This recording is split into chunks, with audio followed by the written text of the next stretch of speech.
قصیدہ بردہ شریف کس نے لکھا اور کیوں لکھا، کس غم کی وجہ سے لکھا، اور وہ جب فالج زدہ ہو گیا تھا تو وہ حضور اقدس صلی اللہ علیہ وآلہ وسلم کے ہاتھ گھمانے سے کیسے ٹھیک ہو گیا، اس کو قصیدہ بردہ کیوں کہا جاتا ہے۔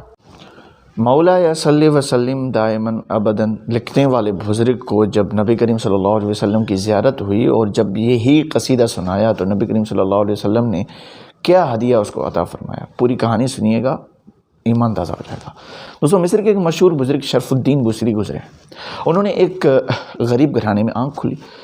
جیسا کہ والدین بچوں کو دوستوں اسکولوں مدرسوں میں تعلیم حاصل کرنے کے لیے بھیجتے ہیں، اسی طرح بصری رحمۃ اللہ علیہ کو بھی اپنے والدین نے اس کو مدرسہ بھیجنا اس کو شروع کر دیا، اور جلد ہی آپ نے قرآن پاک حفظ کر لیا۔ اس کے بعد دوستوں آپ کے والد صاحب کی خواہش تھی کہ اب آپ کچھ کام کاج کریں تاکہ گھر سے غربت کا جو خاتمہ ہے وہ ہو سکے، جبکہ شرف الدین بصری رحمۃ اللہ علیہ ابھی مزید تعلیم حاصل کرنا چاہتے تھے۔ وہ ایک زیادہ روشن مستقبل چاہتے تھے، گھر میں باپ بیٹے کے درمیان کھینچنا تانی اس وجہ سے شروع ہو گئی تھی۔ آخر کار جو ہے وہ شرف الدین بصری رحمۃ اللہ علیہ نے اپنی والدہ کو اپنے ساتھ ملا کے والد سے مزید پڑھنے کی اجازت لے لی۔ اس کے بعد آپ نے تجوید، فقہ اور باقی ضروری جو مضامین ہیں ان کو پڑھا اور بچوں کو پڑھانا بھی وہاں پر شروع کر دیا۔ اس وقت تک دوستو آپ ایک دنیا دار شخص تھے اور مادی کامیابیوں کو ہی ترجیح دیتے تھے، آپ غربت سے نجات حاصل کرنا چاہتے تھے۔ شاعری کا وصف آپ کو اللہ کی طرف سے دیا گیا تھا، اب آپ بادشاہوں کی شان میں قصیدے بھی لکھتے تھے اور نئے شعراء کی اصلاح بھی کیا کرتے تھے۔ درس و تدریس سے بھی وہاں پر منسلک رہے۔ ایک دن آپ گھر سے باہر کہیں جا رہے تھے جب ایک شخص نے آپ کو روک کے آپ سے پوچھا کبھی محمد صلی اللہ علیہ وسلم کی بھی زیارت ہوئی؟ تو اس شخص کا یہ سوال کرنا تھا اور امام بصری رحمۃ اللہ علیہ کی زندگی کو بدلنے کا وہاں پر سبب بن گیا۔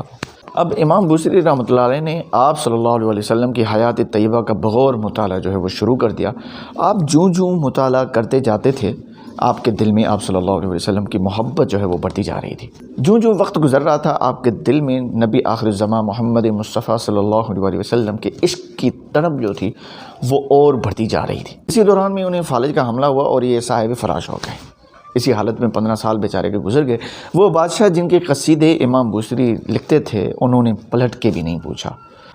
آپ بہت دل گرفتگی کے عالم میں ایک رات لیٹے ہوئے تھے جب آپ نے سوچا کہ زندگی بھر دنیا کے بادشاہوں کے قصیدے میں نے لکھے، آج کیوں نہ ان کا قصیدہ لکھوں جن کے سامنے ان بادشاہوں کی کوئی بھی اوقات نہیں ہے۔ جب ٹوٹے ہوئے دل سے سچی محبت کے ساتھ الفاظ نکلے تو وہ اس بارگاہ میں مقبول ہو گئے جس کے بعد وہ الفاظ تقریباً امر ہو گئے۔ اس سے پہلے بھی امام بصری نے عرب کے صحراؤں کے خیموں پہ اور خوش جمال چہروں پہ شاعری لکھی، لیکن اس رات وہ اس بدر الدجا شمس الضحیٰ کی شان بیان کر رہے تھے جن کے خاطر رب نے اس دنیا اور اس کی ہر چیز کو تخلیق فرمایا۔ میرا ایمان یہ ہے کہ یہ کلام بھی رب کی ہی دین ہے اور وہی رب ہی اسے انسان پہ اتارتا ہے۔ جب آپ قصیدہ لکھ چکے تو آپ نے قلم دوات رکھی اور سو گئے۔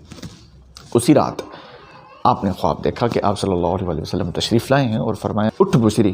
تو امام بصری نے کہا کہ میں 1000 جانوں سے قربان، لیکن کیسے اٹھوں، میں تو فالج زدہ ہوں۔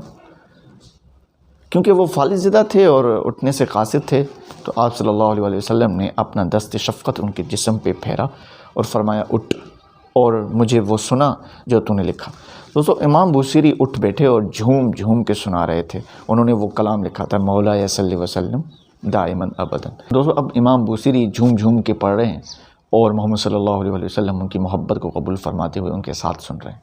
جب قصیدہ ختم ہوا تو آپ صلی اللہ علیہ وسلم اتنے خوش ہوئے کہ انہوں نے اپنی چادر جسے ہم بردا کہتے ہیں اتار کے انہیں عطا فرمائی۔ اس کے ساتھ ہی ان کی آنکھیں کھل گئیں، دیکھا تو چادر ان کے پاس ہی رکھی ہوئی تھی۔ وقت دیکھا تو تہجد کا وقت تھا۔ امام بصری 15 سال کے بعد حشاش بشاش صحت مند اٹھے۔ فالج کا کہیں دور تک نام و نشان بھی نہیں تھا۔ وضو کیا، مسجد کا رخ کیا، تہجد ادا کیا تو ایک فقیر نے آواز لگائی، ہمیں بھی تو سناؤ وہ قصیدہ۔ امام بصری نے تجاہل عارفانہ سے کہا کہ کون سا؟ وہی جس کے بدلے یہ بردہ بھی ملا تجھے۔ مجذوب نے چادر کی طرف اشارہ کیا اور آنکھوں سے اوجھل ہو گیا۔ دوستو اس قصیدے میں 100 سے اوپر اشعار ہیں اور کسی شعر میں لفظ بردہ استعمال نہیں ہوا، لیکن جو چادر آپ کو دی گئی اس کی مناسبت سے اس کا نام قصیدہ بردہ شریف زبان زد خاص و عام ہوگی، اور آپ صلی اللہ علیہ وسلم نے اس کو شرف قبولیت سے نوازا، تو آج تک اس کا ورد جاری ہے۔